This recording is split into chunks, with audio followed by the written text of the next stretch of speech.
जय सिया राम। आप सुन रहे हैं कैपिटल रेडियो अयोध्या। मैं हूं भावना राय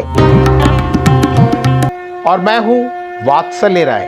सभी सुनने वालों को जय सिया राम।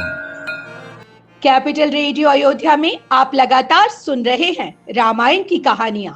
रामायण का अर्थ है राम का अयन, यानी भगवान श्री राम की यात्रा। ये वो यात्रा पथ है जिस पर बढ़ते हुए राजकुमार राम मर्यादा पुरुषोत्तम भगवान हो गए।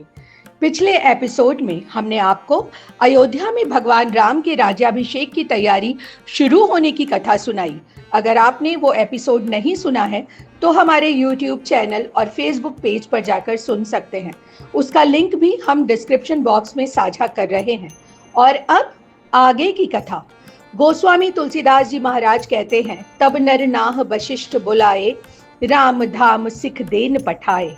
गुरु आगमनु सुनत रघुनाथा, द्वार आई पद नायो माथा।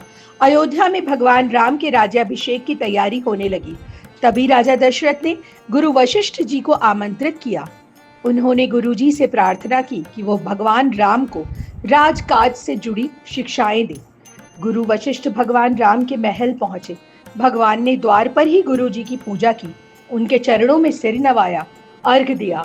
सीता जी के साथ भगवान राम गुरु वशिष्ठ के चरणों में झुक गए। सेवक सदन स्वामी आगमनु, मंगल मूल अमंगल दमनु।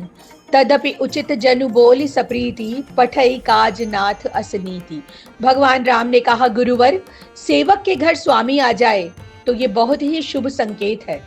ये माना जाता है कि इससे अमंगल दूर होता है और मंगल ही मंगल होने लगता है। लेकिन फिर भी नीति ये कहती है कि सेवक को बुला लेना ही उचित होता है।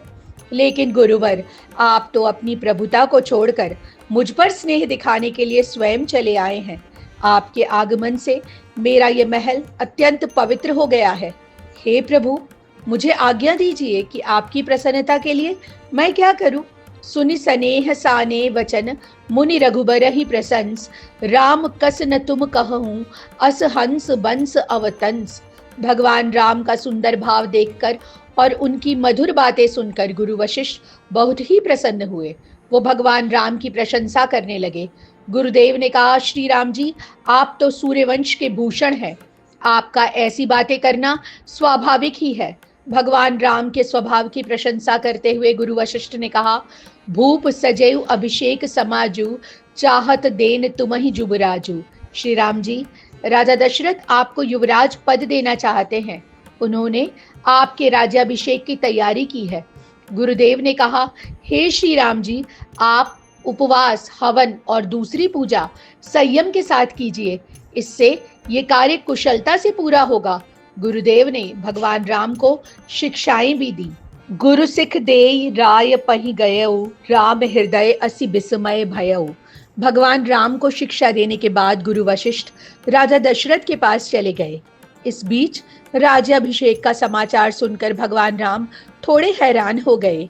जन में एक संग सब भाई, भोजन शयन केली लरिकाई। भगवान राम सोचने लगे, हम सब भाइयों का जन्म एक साथ हुआ। खाना पीना, खेल कूद, शिक्षा, यज्ञोपवीत और विवाह सब तो साथ साथ ही हुआ।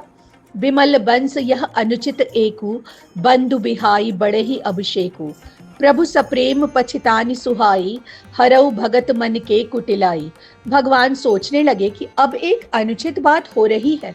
सारे भाइयों को छोड़कर सबसे बड़े यानी मेरा राज्याभिषेक होने जा रहा है। गोस्वामी तुलसीदास जी महाराज कहते हैं कि भगवान के ऐसे विचार, उनकी सोच श्री राम भक्तों के लिए एक प्रेरणा दे सकती है।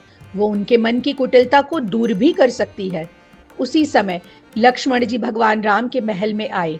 भगवान ने उत्साह के साथ उनका स्वागत किया।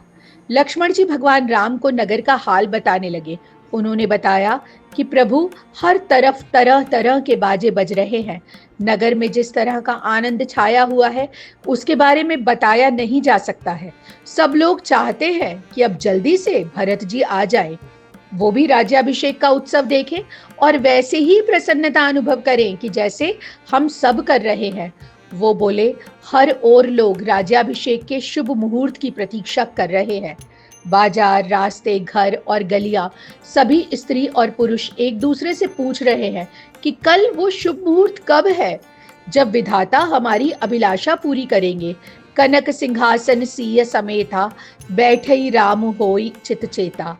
जिस समय सीता जी समेत भगवान श्री रामचंद्र जी सोने के सिंहासन पर बैठेंगे और हमारी मनोकामना पूरी होगी। इस एपिसोड में इतना ही। अगले अंक में हम आपको सुनाएंगे आगे की कथा। कार्यक्रम को पसंद करने और शेयर करने के लिए हम आप सभी सुनने वालों के बहुत बहुत आभारी हैं।